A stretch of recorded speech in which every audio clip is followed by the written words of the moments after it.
Señoras y señores, como cada semana, aquí estamos en su programa Consensuando. Gustavo, que este jueves tuviste de cumpleaños, el jueves pasado. Sí, debo confesar que me sentí muy bien con los amigos que tuvieron ocasión de felicitarnos. Pero bien, se trata exactamente de lo que es la vida. Quisiera aprovechar el momento, Víctor, que en la noche de hoy tenemos un gran invitado, que más que invitado es amigo mío. Por lo tanto, Pero yo te ofrecí una tequila en tu cumpleaños y te me fuiste por otro lado. No sé si esta noche la quieres compartir con son de nuestro los grandes invitado. compromisos, pero naturalmente que recibo las felicitaciones pasadas el día de parte del amigo Guarocuya, quien tendremos la oportunidad, Víctor, la noche de hoy, de socializar y consensuar temas con un gran dirigente del Partido de la Liberación Dominicana, que en esta ocasión viene en su doble calidad, en la calidad de dirigente del partido y aspirante a una candidatura a elección popular, y naturalmente su visión como funcionario del gobierno, lo que tiene que ver con la gestión del presidente Danilo Medina. Bueno, ya hemos acostumbrado a nuestros televidentes a tener invitados de alta calidad en términos morales y en términos de formación académica. Y esta noche no es para menos.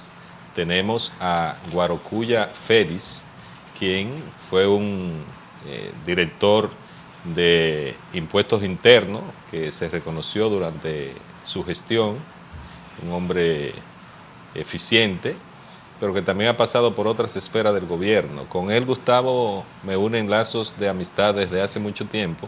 Trabajamos en la ley municipal y en otros temas. Así es que quédense ahí porque después de esta primera pausa vamos a conversar con Guarocuya Félix de muchos temas de interés nacional.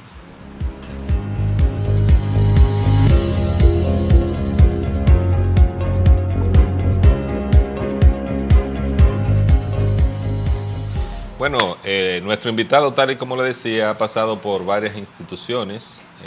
Estuvo en MEPI durante un gran tiempo. Sí, estuve. Bueno, es que déjame decirte, Víctor, que uno reencarna con los años de muchas vidas, ¿no? Así es. Entonces, en una época fui director nacional de planificación cuando hicimos el programa de recuperación después de la crisis de Baninter del año 2004, 2003, ¿no? Que fue con la crisis, entonces estuve del 2004 al 2009.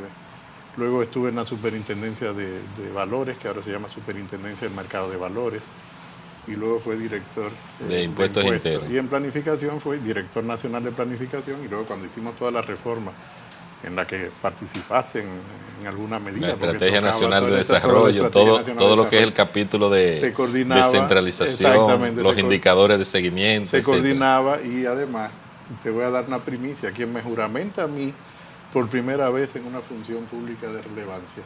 Es este señor que está aquí, fue Gustavo. Sí, fue Gustavo que me juramentó como director de la Oficina Nacional de Planificación. Así que qué bien. Gran parte de mi vida está muy atada también a Gustavo.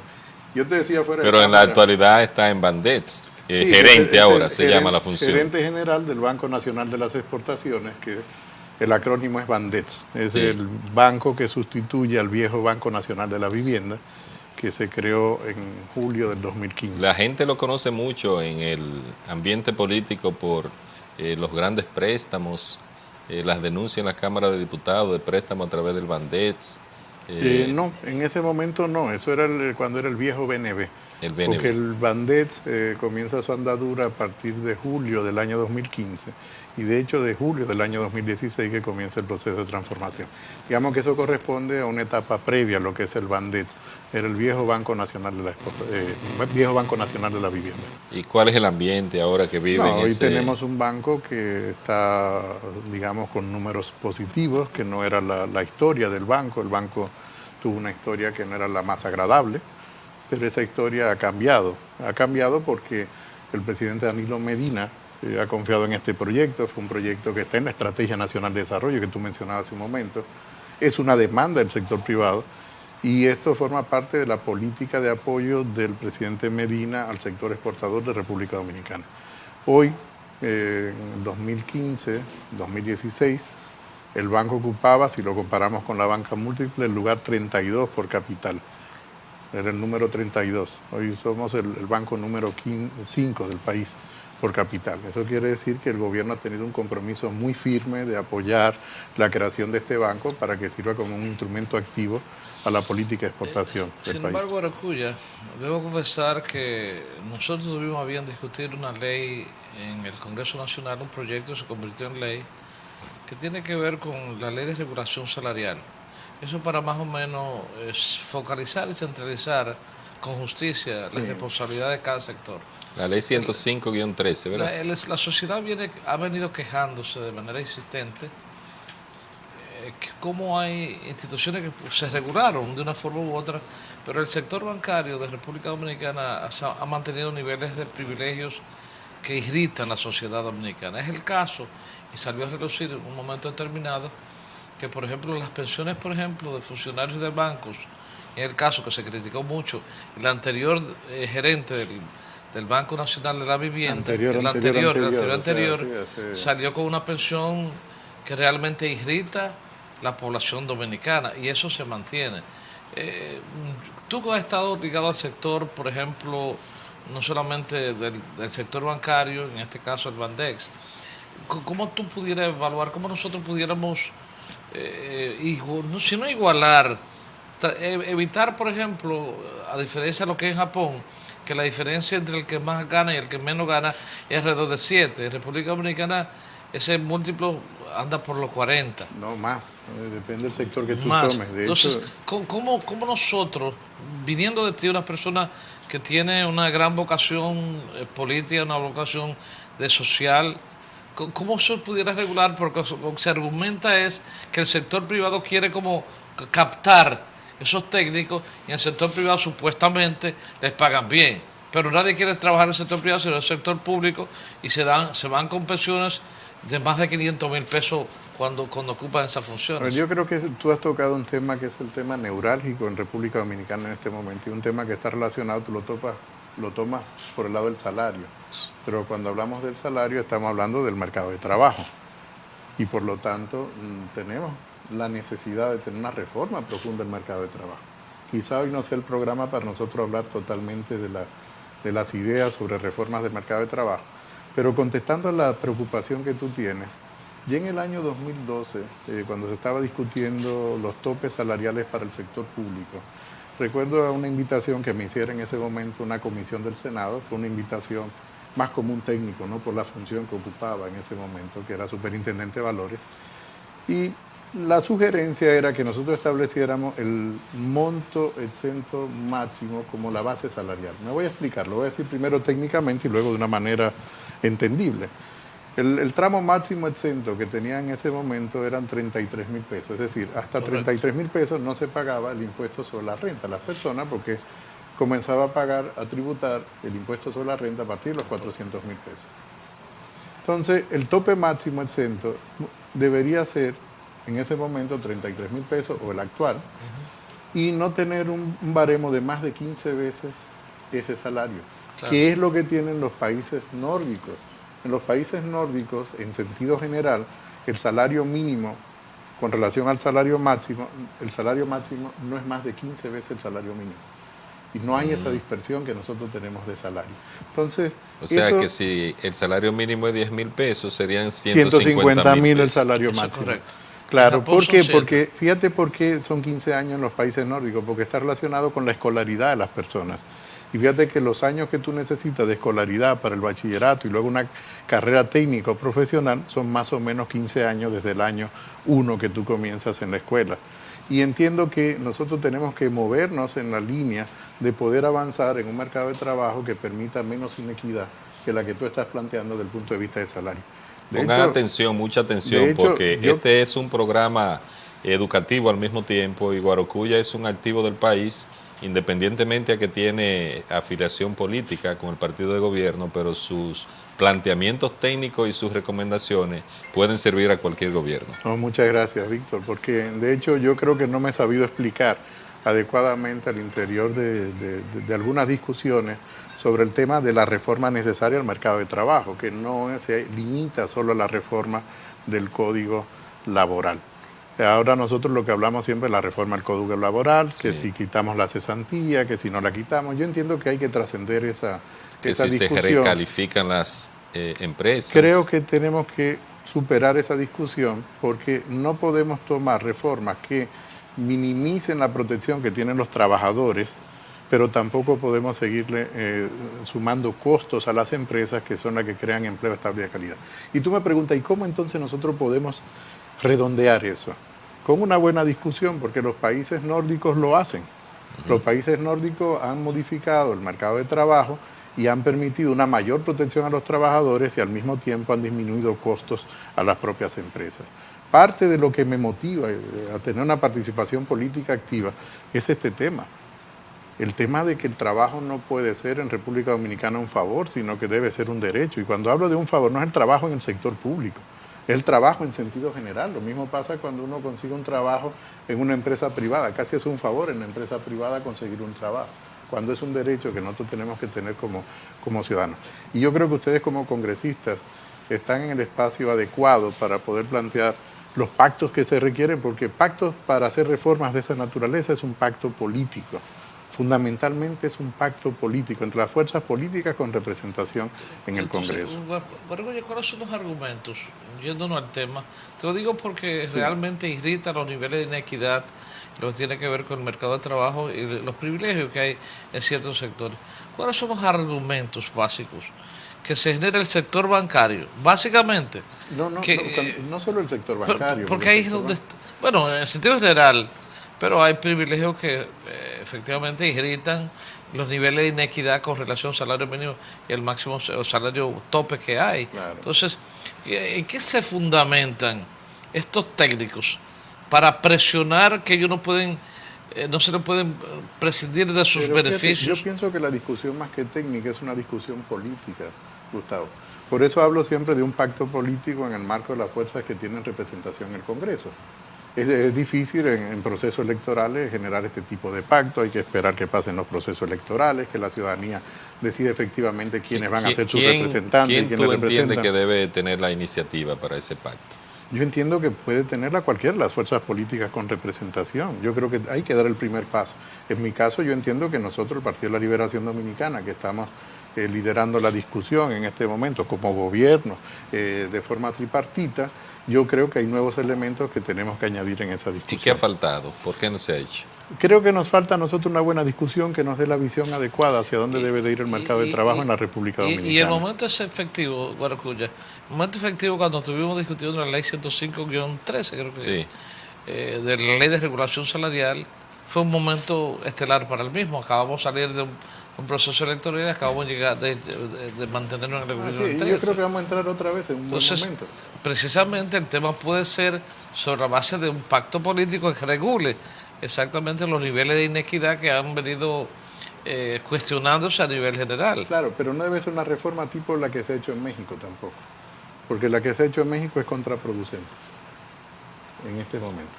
Yo entiendo que debe ser una reforma más tendente a las buenas prácticas. Bueno, que se ha congelado los salarios y entonces el sector público también ha tenido una gran pérdida de técnicos muy calificados. Entonces hay que saber dónde está el punto medio. Por eso la discusión en un contexto democrático de fuerzas representadas en el Congreso es necesaria, es fundamental, para saber exactamente cuáles son los puntos y los elementos. Ahora yo recuerdo que los argumentos de algunos técnicos que estaban en el sector público era que iban a ser captados por el sector privado y por lo tanto esos privilegios. Pero solo eso es una parte, Gustavo. Yo no estoy de acuerdo del todo con ese argumento.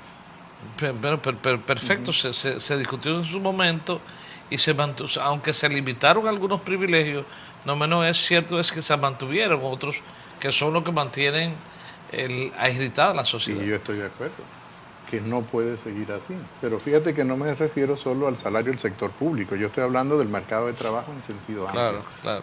Porque al final de cuentas, la preocupación desde el punto de vista de la política pública, Víctor y Gustavo, no solamente es el que tiene un empleo estable, es la mayoría que no tiene empleo o que tiene un trabajo muy precario. Fíjate que nosotros todavía hablamos de trabajo informal o de trabajo formal cuando deberíamos estar hablando de trabajo precario o trabajo no precario. Porque resulta que tú estás categorizando a un médico que te puede producir de manera informal porque no está registrado debidamente 25 o 30 mil dólares porque eso lo cobran en dólares, en muchos casos, junto con la persona que está vendiendo en la esquina una fruta. Entonces tú lo categorizas como trabajadores informales, cuando tú lo que tienes es un trabajo precario y otro que no es precario.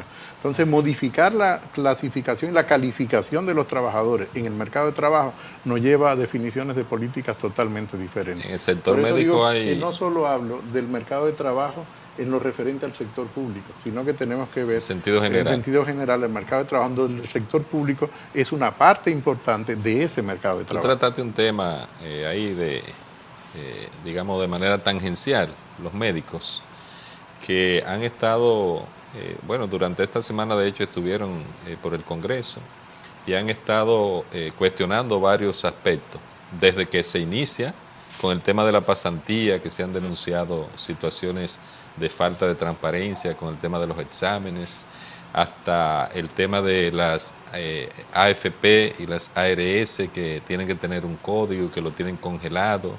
Hay que hacer un lobismo para un médico y un cabildeo para poder disfrutar de lo que ya es un privilegio, poder atender pacientes que pertenezcan a algún seguro médico. Y el 5% de ley que no se aplica en materia de salud, hay mucho cuestionamiento y como tú no solo eres gerente del Bandet, sino que tú eres un experto en planificación y todo esto tiene que ser previsto en la política del Estado y en la conformación, estructuración del presupuesto de cada año. ¿Cuál es tu parecer al respecto? Por eso entiendo, Víctor, que no podemos mirar de forma aislada los sectores, que debemos de verlo de forma conjunta. O sea, cualquier reforma debe ser una reforma comprensiva del mercado de trabajo. Fíjate que tú estás hablando de los médicos, pero estamos hablando del mercado de trabajo de los médicos. Estamos hablando de los funcionarios públicos, técnicos en el sector público, pero estamos hablando del mercado de trabajo de los técnicos que están en el sector público. Y así podemos hablar de los técnicos o de las personas normales que trabajan en el sector privado. Por eso entiendo que tenemos que darle una mirada mucho más comprensiva al mercado de trabajo y no mirarla totalmente sectorizada como nosotros lo hacemos. Hay reformas que están vinculadas entre sí, muy vinculadas. Es la reforma de toda la estructura de ingresos del sector público, pero junto con la reforma del gasto. Al mismo tiempo está estructurada la reforma del mercado de trabajo, que es por donde tiene que darse la discusión, porque son los que generan los ingresos que tiene el sector público y el sector privado. Y al mismo tiempo tenemos que ver también la reforma del sistema de salud previsional, es decir, todo el sistema de protección y seguridad social, porque están totalmente vinculadas. Y todo esto se da en un contexto de un territorio. Y tú sabes que hemos tenido muchas discusiones sobre el tema del territorio, cómo intervenir en el territorio, cómo debe darse la representación en el territorio. Y hay temas que establece la Constitución del 2010 que todavía no hemos desarrollado adecuadamente. Por ejemplo, el tema de regiones. Claro. Que es un tema fundamental. Y la inversión proporcional en los territorios. Claro, que lo establece la propia Constitución. Entonces creo que tenemos una agenda legislativa que tenemos que tirar adelante. Precisamente de esa agenda legislativa es que me interesa que nosotros podamos hablar, porque tú mencionabas algo al principio en la introducción. Habrá tiempo para ello. Pero precisamente, bueno, yo pienso que en el próximo segmento podemos entrar a temas, por ejemplo, que es las iniciativas que hay en el Congreso, qué tú piensas de las mismas, pero eso podemos hacerlo en el próximo segmento, tan pronto nosotros cumplamos con algunos consejos. Por supuesto, como ustedes.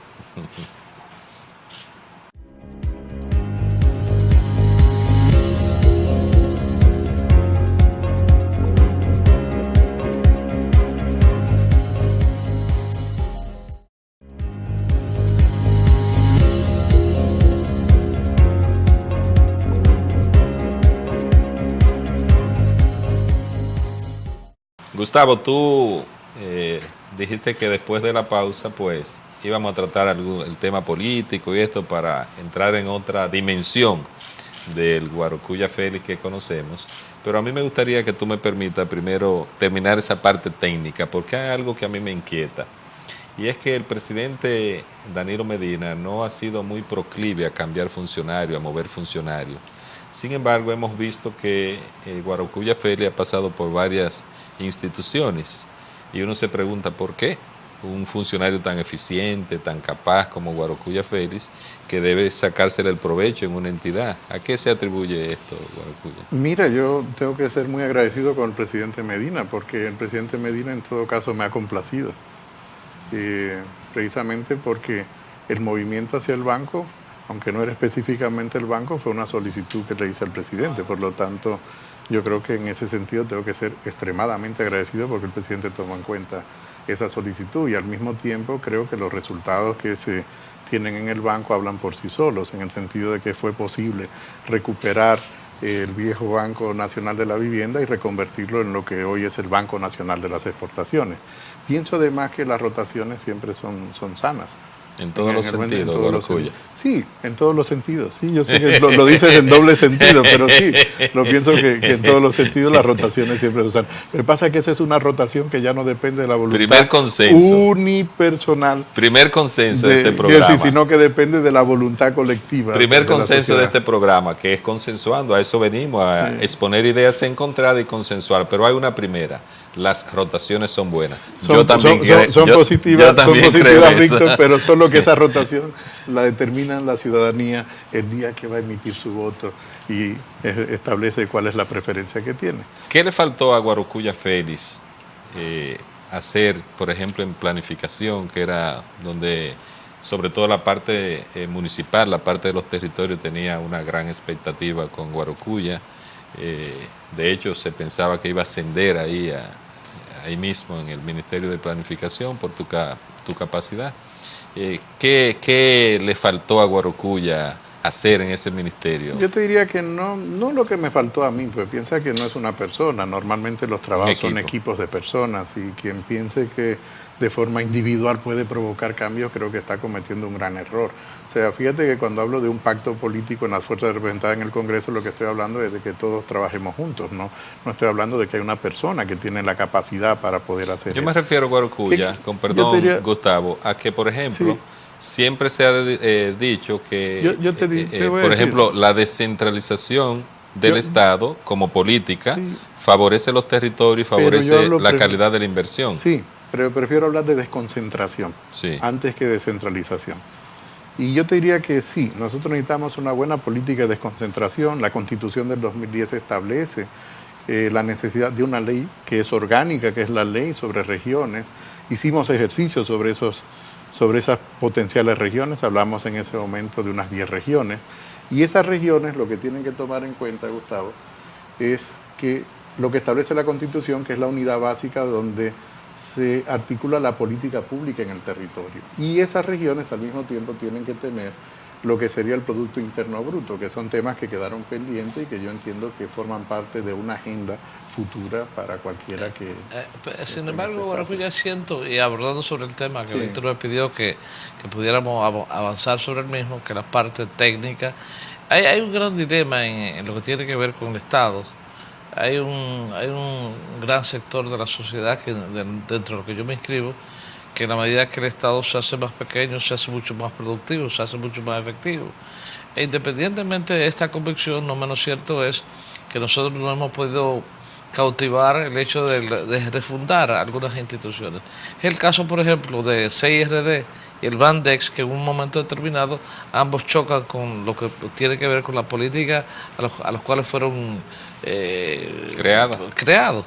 Entonces, ¿cuál es el parecer tuyo? ¿Hasta dónde Bandex y CIRD generan las mismas expectativas y los mismos compromisos? No, yo creo que aquí quedó bastante bien delimitado, Gustavo, porque el CIRD tiene que ver más bien con la promoción de las exportaciones y el Bandex es un banco que financia las exportaciones y la cadena exportadora. Cuando hablo de las exportaciones, no solo son las empresas que exportan directamente. Por ejemplo, una empresa que exporta banano orgánico a Europa, los que le suministran la caja hacen una exportación indirecta y por lo tanto pueden accesar los créditos de Bandex como ya están accesando gradualmente, porque crear una cartera es un proceso gradual, no es un proceso rápido, sino que es un proceso lento. Y en este caso creo que la legislación deja claramente limitado. El CIRD forma parte del Consejo de Directores de Bandex y por lo tanto se articulan las políticas entre lo que es la parte de promoción con la parte de financiamiento.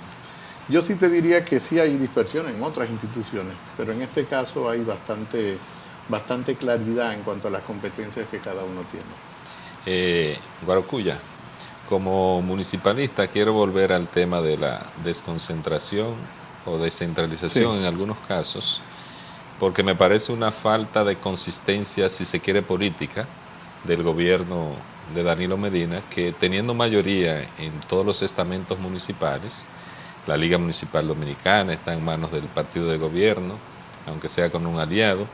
El tema de la Federación Dominicana de Municipios está en manos de un miembro del Comité Central del PLD y tiene toda una mayoría. La mayor parte de los municipios del país y de distritos municipales están en manos del partido de gobierno. Sin embargo, hay una especie de pobreza en los municipios porque se están asfixiados los ayuntamientos y no se ve una política clara en ese sentido. Y los ayuntamientos, los alcaldes de todos los partidos, pues tienen que acudir a préstamo cada año, prácticamente la mayoría, porque no tienen cómo pagar el salario número 13. Se ha involucionado. Pero yo no hablaría de una inconsistencia en la política, porque fíjate que si hablas del gobierno del presidente Medina, lo que nosotros tenemos es un gobierno muy activo en el territorio.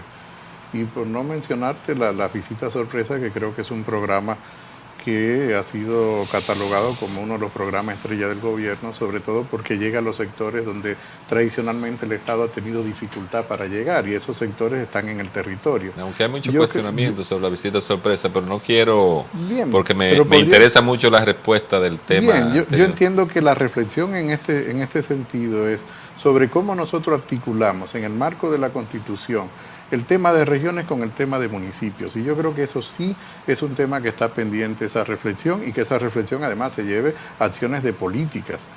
Yo creo que eso sí es una agenda que está pendiente, porque en lo que se refiere a la atención que realiza el gobierno central a los municipios, yo creo que nadie podrá cuestionar que este ha sido un gobierno que le ha prestado atención precisamente a los territorios, y territorios muy olvidados. Y déjame decirte, yo vengo de un territorio, mi familia viene de un territorio muy pobre. Y el mejor ejemplo que nosotros podemos dar es mi propio municipio. Un municipio donde hoy en día tenemos todas las carreteras, tenemos todos los accesos, además tenemos los programas de microcrédito, es un municipio de montaña, tenemos todo el tema de los viveros que crean empleos directos, tenemos todo el tema de protección, todo el tema de inversión de protección de la cuenca hidrográfica del río Las Cuevas y de sus afluentes, o del río Enmedio y sus afluentes, del río Yaque del Sur. Entonces, yo no lo enfocaría desde ese punto de vista, pero sí lo enfocaría desde el punto de vista que sí tenemos pendiente de esa agenda necesaria que debemos desarrollar, que implica reformas en el tema de regiones, incluyendo la parte de municipios y la forma como debe financiarse esas regiones y esos municipios. Es un modelo diferente. Están recibiendo menos del 3% los municipios. Sí, pero es que esos porcentajes que fueron creados por ley fueron un poco populistas, pues realmente claro, no se cimentaron. Yo creo que parte de la revisión que nosotros tenemos que hacer es llevar a la realidad lo que son los porcentajes reales con relación a la disponibilidad que tiene el Estado dominicano. Lo que pasa es que habría que repensar el funcionamiento del Estado, porque los municipios son básicos. Sin ninguna duda, Víctor. Y tú estás hablando de alguien con alguien, y Gustavo, estamos absolutamente convencidos de la importancia que tiene los municipios. O sea, yo creo que entre los tres. Y esto sí sería consensuar si lo hiciéramos ¿dónde? ¿Dónde? ¿Aquí? No, ahora lo estamos consensuando aquí, pero esto tenemos que consensuarlo donde tiene que consensuarse la legislación. Ah, no, naturalmente. Naturalmente. Yo creo que ya hay un paso de avance que dos representantes... Bueno, entonces, otro consenso, clase. Aquí estamos consensuando mucho.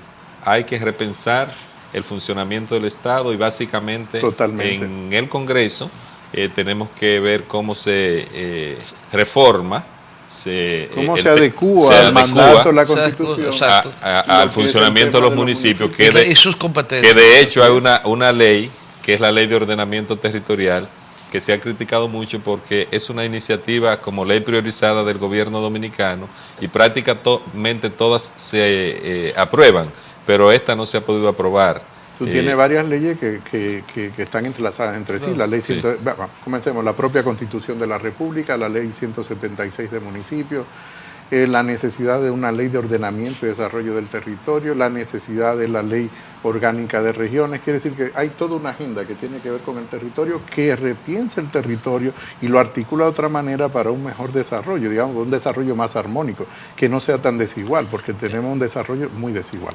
Garcuya, hay una preocupación de parte de la sociedad dominicana, que hay legislaciones que han sido importadas o han sido reguladas o solicitadas por organismos internacionales que tienen que ver con manejo de transparencia.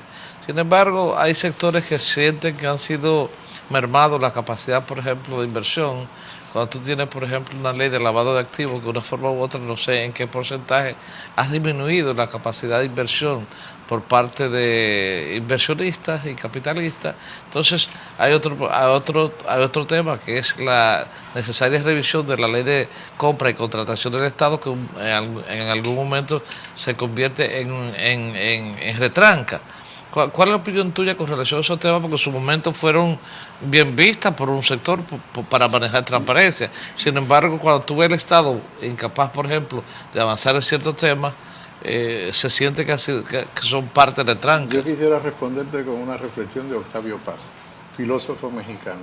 Hay que ser originales copiando bien. Esa está buena. Copiar bien es una buena adaptación. Entonces, las leyes no están escritas en piedra. Las leyes necesitan adecuarse constantemente. Fíjate que la velocidad de cambio del mundo y de la sociedad hoy en día requiere que cambiemos muchas de las regulaciones casi a la misma velocidad.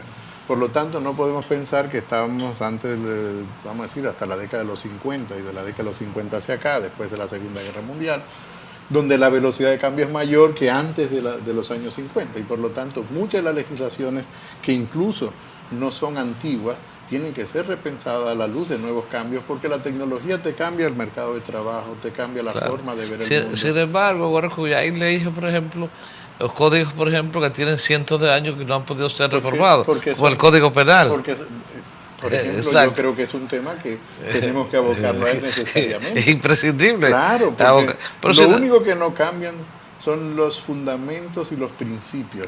Hay la necesidad. Pero luego la forma de regular. Hay la necesidad de modificar la ley del Código Penal sobre la base de los nuevos niveles de criminalidad y la nueva forma del delito. Sin embargo, nosotros estamos petrificados en conceptos religiosos, en convicciones, por ejemplo, que no tienen que ver mucho con el Estado. Por ejemplo, al momento de penalizar una mujer porque en un momento determinado requiera interrumpir un embarazo por asunto de salud, por asunto de que ha sido violada, por asunto de un incesto, y eso, solamente ese tema, por la intervención quizás hasta medio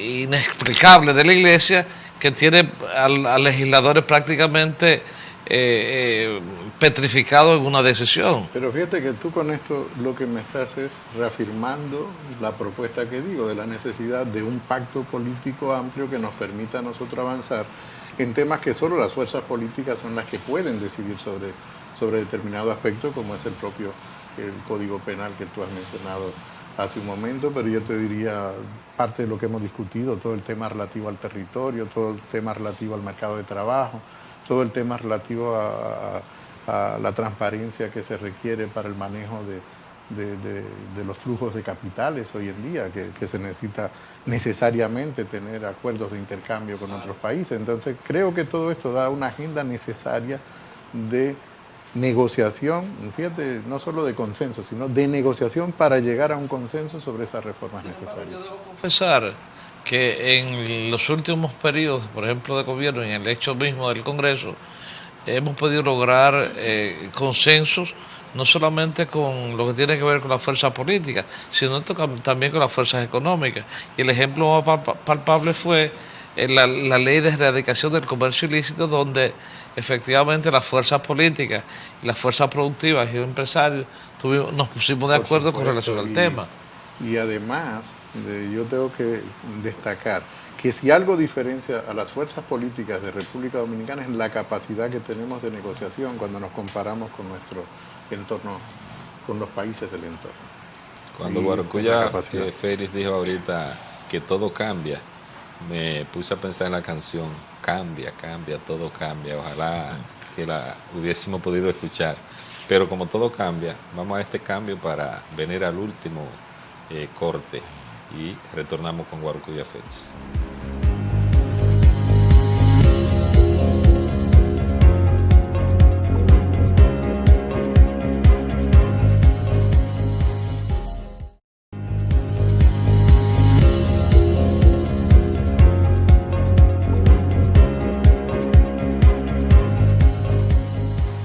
Bueno, yo quiero sacarle como el jugo a Guarocuya Félix aquí en la parte me técnica, muchas veces, sí, porque vengo. Gustavo está ansioso por entrar a la parte política.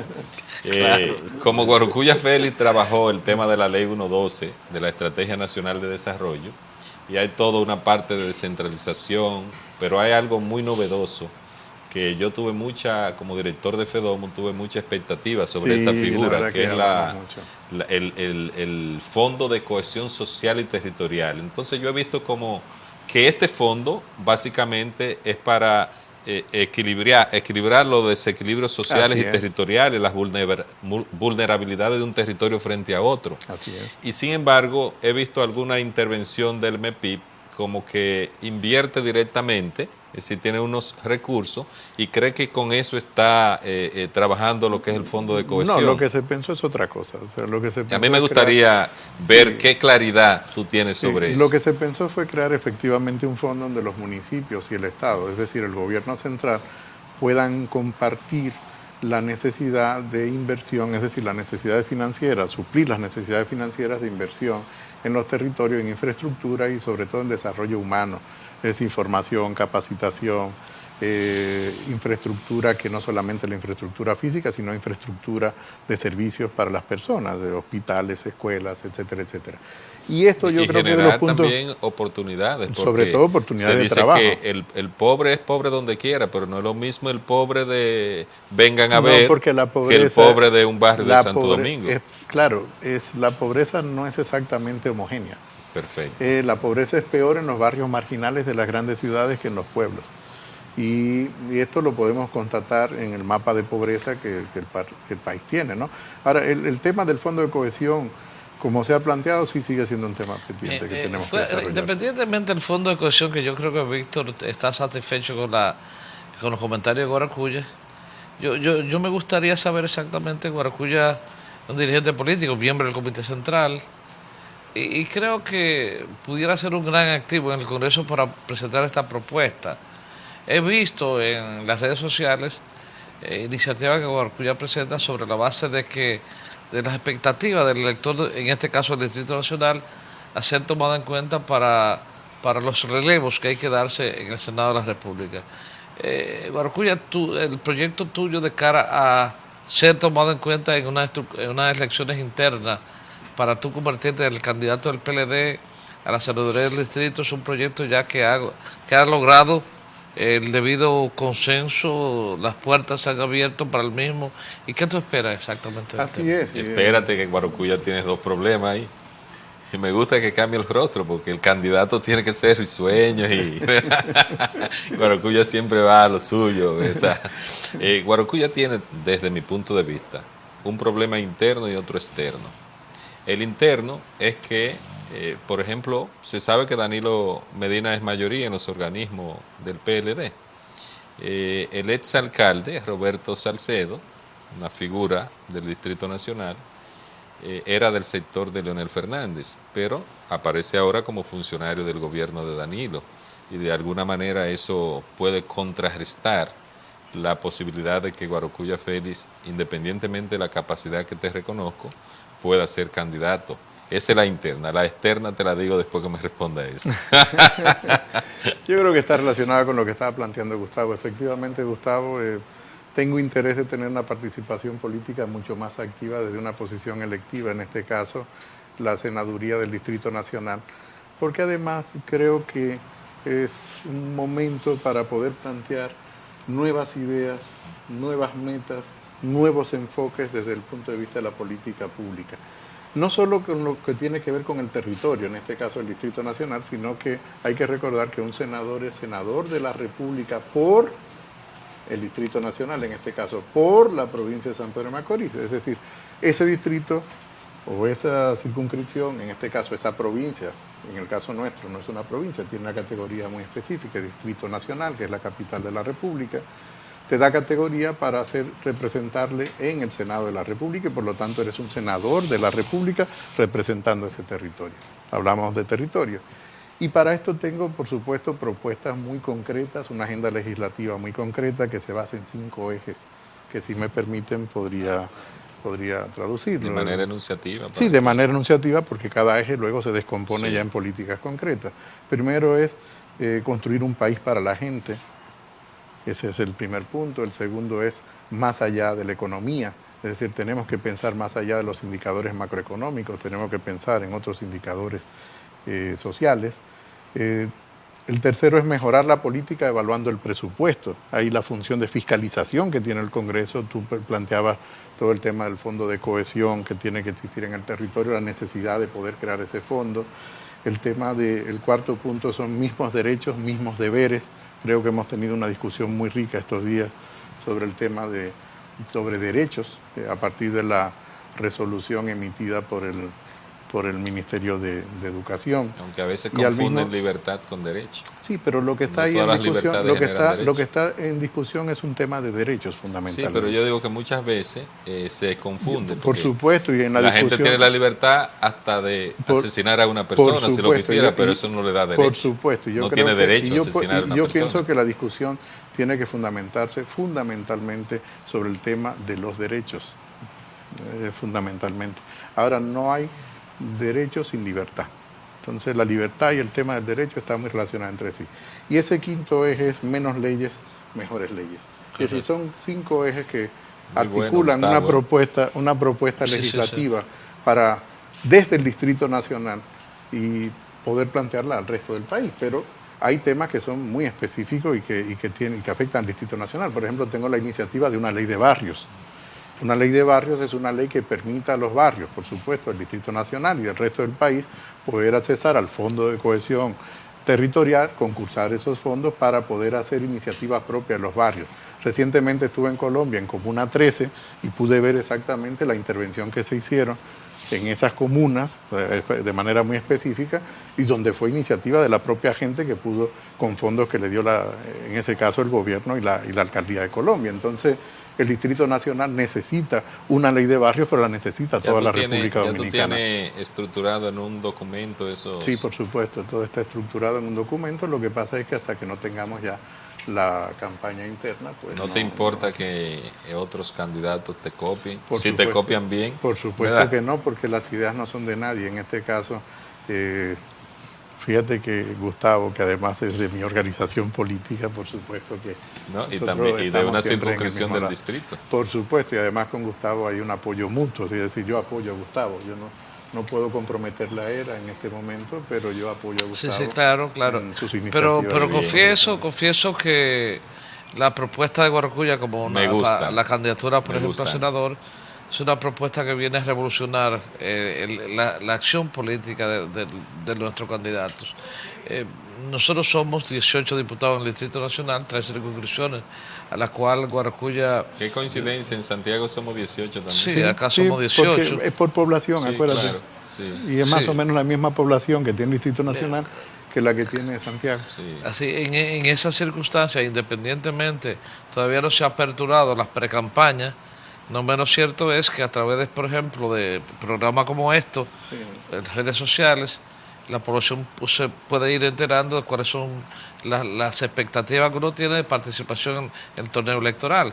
Sin embargo, ahora que ya siento que no podemos cruzarnos de brazos ni ser ciegos ante los eventos que se están produciendo en las organizaciones políticas, no solamente en el PLD, pero en este caso en el PLD, en el cual estamos abocados naturalmente a ponernos de acuerdo en lo que tiene que ver con desde lo general hasta lo particular.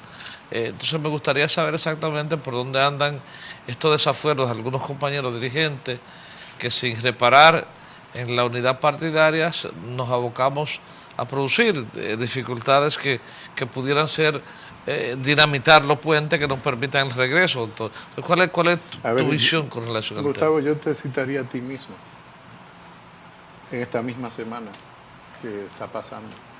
La actitud que tú tuviste en el Congreso frente a una discusión innecesaria entre compañeros del partido que tienen representación en la Cámara de Diputados. Y yo creo que tú, en tu labor de vocero, yo creo que diste el ejemplo correcto, en el sentido de llamar a la unidad, de llamar a la cordura, de evitar que los enfrentamientos que estamos teniendo nos lleven a una situación, como tú has dicho, irreversible. Yo creo que en todas las organizaciones políticas hay diferencias. Y además la diferencia y la diversidad es lo que hace que los seres humanos podamos crecer. Ahora, esas diferencias no deben de llevarnos a nosotros a rupturas innecesarias. Y yo creo que ese es el punto de partida para poder llegar a acuerdos. Entender que tenemos diferencias, pero que tenemos que dirimir esos acuerdos. Hay un tema, Guaracuya, que yo no quisiera que el programa terminara sin necesariamente que nosotros los abordemos, para ver hasta dónde llegamos. Víctor, que también es un gran conocedor del mismo, que pudiéramos contribuir con los telespectadores a los fines de poder llevar luz en todo esto. Tiene mucho que ver con la resolución de la Junta Central Electoral, que de manera resolutiva decidió que en la República Dominicana habíamos electores, dos clases de electores: aquellos que con nuestro voto arrastrábamos a los senadores, por ejemplo, que quedaron 6 provincias que fueron delimitadas y 26 provincias donde se dice que los diputados son electos de manera independiente a los senadores. Entonces, hay acciones, por ejemplo, tramitada al Tribunal Constitucional, donde establece que este se pronuncie con relación a este tema. Entonces, tú como conocedor de todo esto, ¿qué tú entiendes? Que tiene que haber igualdad en el territorio. En este caso, la igualdad tiene que ser para que no haya arrastre. Yo entiendo que los ciudadanos, la ciudadanía tiene que tener el derecho de poder votar directamente a sus representantes. Y yo creo que esta es la forma más democrática que nosotros podemos tener en este momento en la República Dominicana, es avanzar. Decimos que todo cambia y que los cambios son rápidos y los avances son rápidos en términos de la sociedad. Por eso es que están criticando mucho la ley y es las decisiones que se están tomando. Mira, también hay otro tema pendiente, que todos los partidos estamos envueltos en el tema de las reservas. Claro. Porque tenemos hasta el 22 para decirle a la Junta en qué demarcaciones nos reservamos, ¿Qué plazas se van a reservamos. Sin embargo, aquí lo que se posiciona en la opinión pública por las personas que están mejor posesionadas corre como la verdolaga.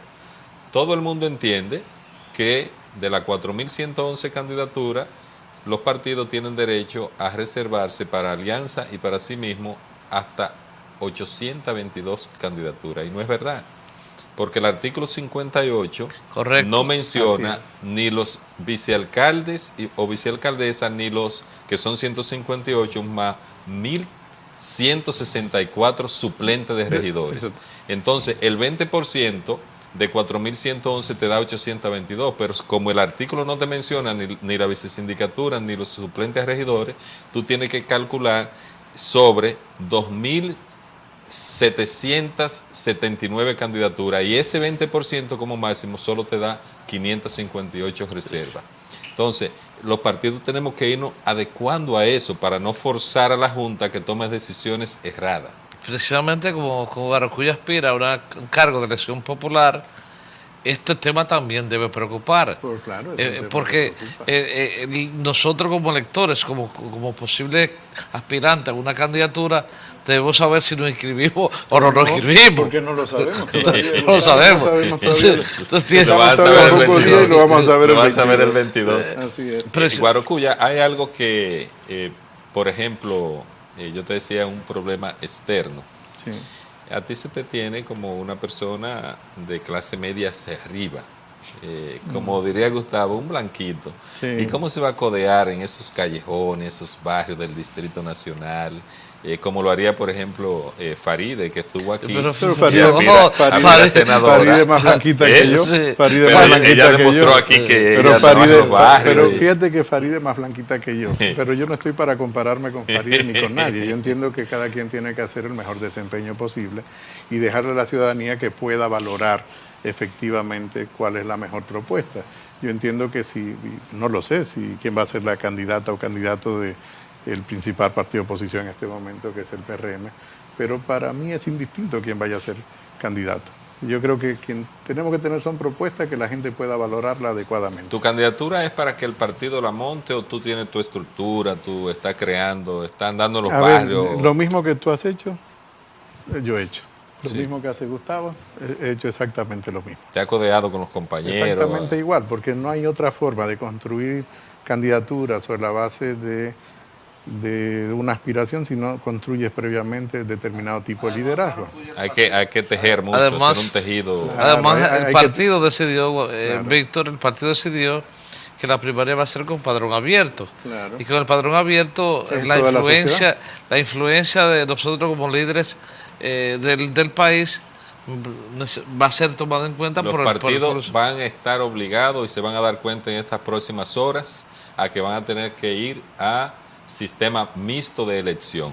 Los partidos como el PRM y el PLD, que han llamado a primaria como único método, se van a dar cuenta que en el camino van a tener que hacer otro uso de los métodos de elección que señala la ley de partidos. Víctor, eso lo planteas tú como una tabla de salvación en tu organización, que entiende que independientemente de las reservas pudiera abocarse a otro método como encuesta y demás para salvar situaciones. Para salvar situaciones, pero no básicamente en el exterior tienen que hacer asamblea de para hacer un militantes ejercicio, para hacer un ejercicio democrático de participación.